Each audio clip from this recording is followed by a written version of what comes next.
Okay, in this module we're going to explain how to do routes. So if you look up at the top part of the screen, you've got these little circles here. You can pull them down and you can drop. I'm holding the mouse button until I decide to let it go. But you can put that basically anywhere you want. So let's say we wanted to see what's interesting. Let's say you wanted to see from here to here, from between these two lines. Well, technically you can't, because you're only always seeing from the vessel to the waypoint. Okay, so what you can do, you can put one of those down, you can go grab a second one, and it'll give you a range and bearing in between those 2 points. Okay, and that's fully movable, customizable. But anyway, that's a nice quick bearing point if you ever wanted to do it. So let's say we wanted to put a route. I can grab these circles and I can put one here. I can bring one down the other end, but then I can click in between. So if I wanted to put a more detailed route, this could be, coming out of a harbor, could be just making your way home, anything that you'd like to do like that.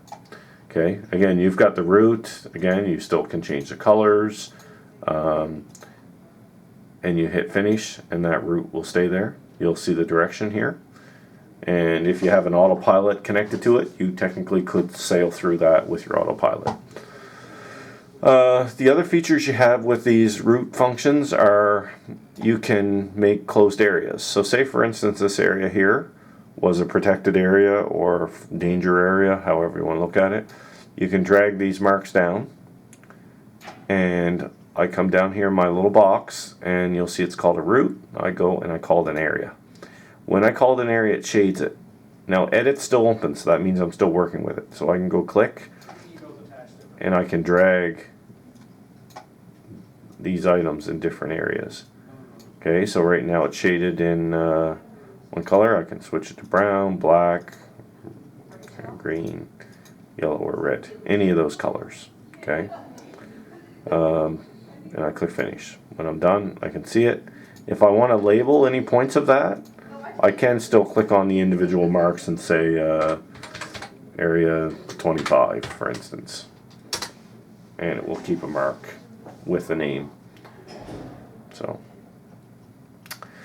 okay, next part, again, same thing for deleting these. Click, edit, delete all. Same type of function. So, and that would basically be the route function.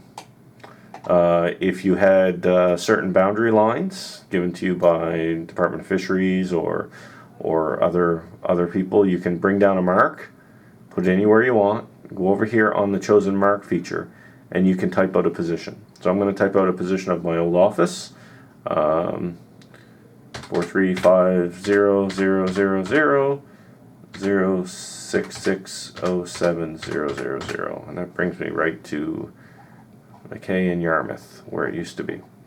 So different location now. Anyway, so you bring that first mark down, then you bring a second one down, and you do the same thing.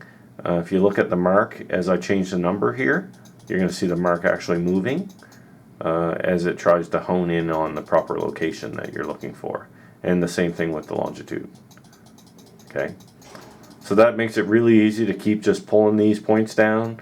Instead of trying to put them exactly where the lat long is, you pull them down and you can go over here, either type it in or punch it in with the mouse, 1 digit up, 1 digit down.